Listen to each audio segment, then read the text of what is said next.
to stop people from being overwhelmed and resolve any other conflict that may result into someone being anxious.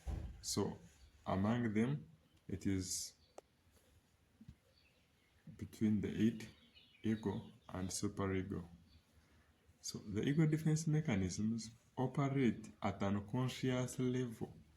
What does it mean? Unconscious level. We are not aware of them during the time that we are actually using them. However,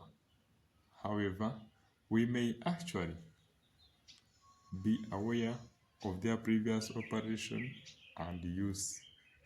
Yes, of their previous operation and use. So let's look at them one by one, step by step. Don't lose track. You are yet reached there.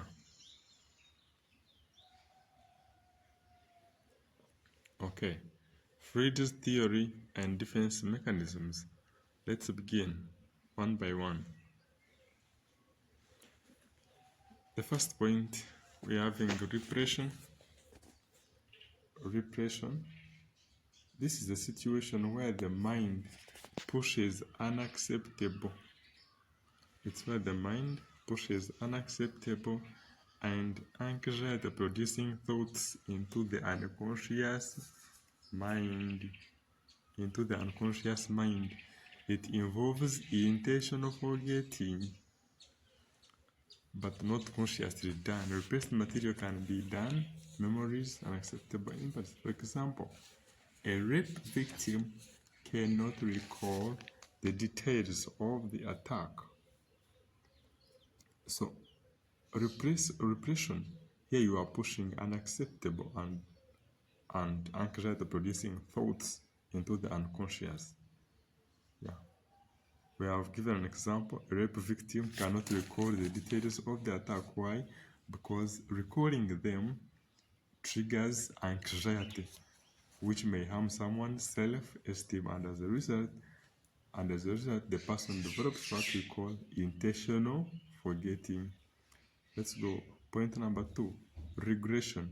So regression or regressing is acting in ways of earlier life or what we call earlier stages of personality.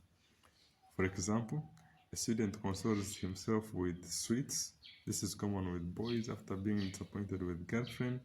Repeating behaviors learned when mom gave him sweets to make him feel better or after a displeasure. Okay. Next point, we have what we call reaction formation. So reaction formation, this simply means replacing an anxiety-producing feeling with its exact opposite. Now, this is where we are going to expand the knowledge. So here the individual behaves in an opposite to their feelings or desires. For example, now take an example of a homosexual, a person with homosexual urges leading a strike or leading campaigns against gay rights. So I don't know whether you're observing what I'm trying to mean. So there is that outward hatred towards gay, but internally the person has homosexual urges, but that person is doing what? That person is leading campaigns against gay rights. Then another example, a mom who has her child may constantly check on the child at night and have excessively worry about safety of the child.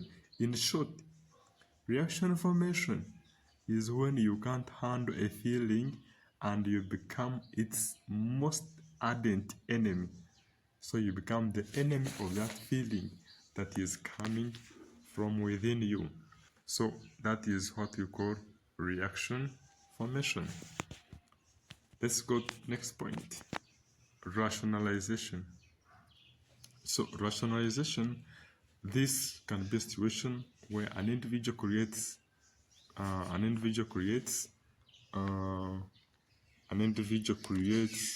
reasons or which might be false but believable excuses to justify inappropriate behavior.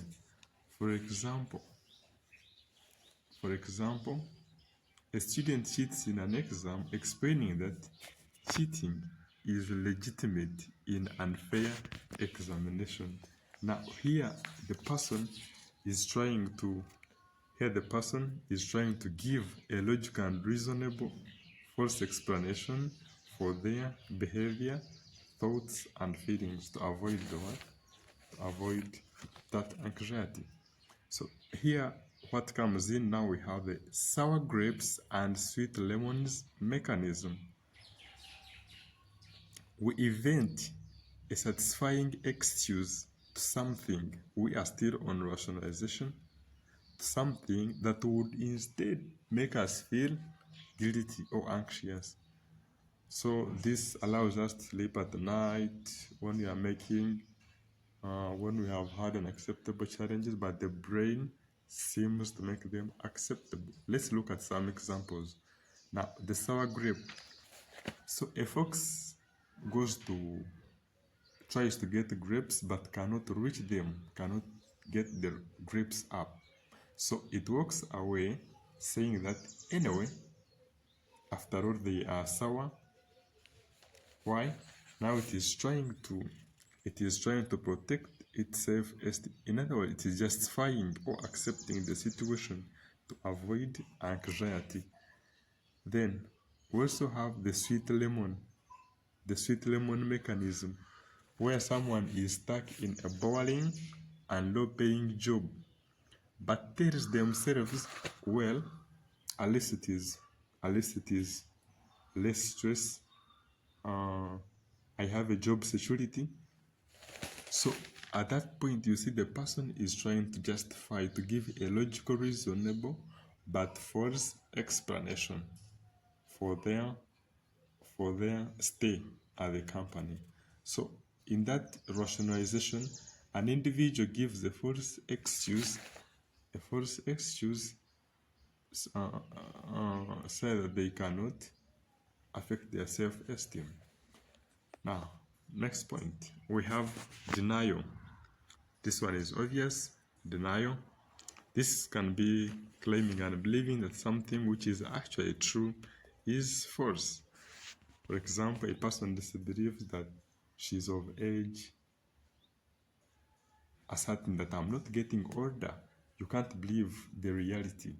Yes, you can't believe reality, but you know within you, but you are trying to deny yourself. Next point, we have what you call displacement. This is where most of you lie. This is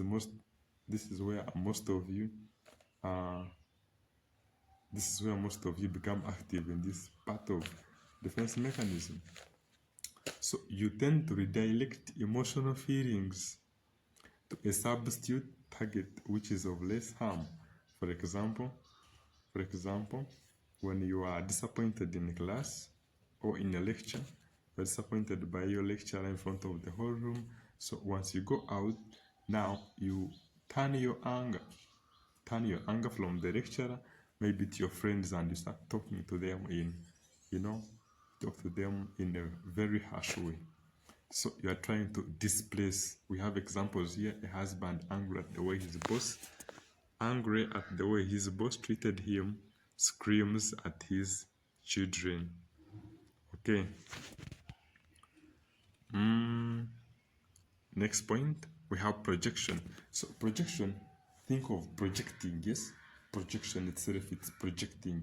So here you are projecting your own feelings, or you are attributing your unacceptable feelings onto others. For example, an employee at a store who is tempted to steal some merchandise suspects that other employees are stealing. So in this process, you see that this storekeeper is projecting his guilt or his unacceptable feeling towards others. Then sublimation. This simply means substituting socially acceptable behavior for unacceptable impulses. And most of you don't come in within here. Most of you want to go for displacement and projection. However, remember that Remember in mind that all these defense mechanisms occur in unconscious way. So when they are happening, you are not aware of them, but you can, however, remember them after they have been used. So in sublimation, you substitute a socially acceptable behavior for unacceptable impulses. For example, instead of fighting, you play a video game, or you get something to do that is socially acceptable. So we have many more ways the ego can use to solve conflicts within the human mind, between the id, ego, and superego. There are very many ones, but these are the major ones. So we summarize them from the beginning: sublimation, projection, displacement, denial, rationalization, reaction formation, and many more. So in case of your questions and anything, let's meet in the comment section. Subscribe to our channel. Thank you. Be safe.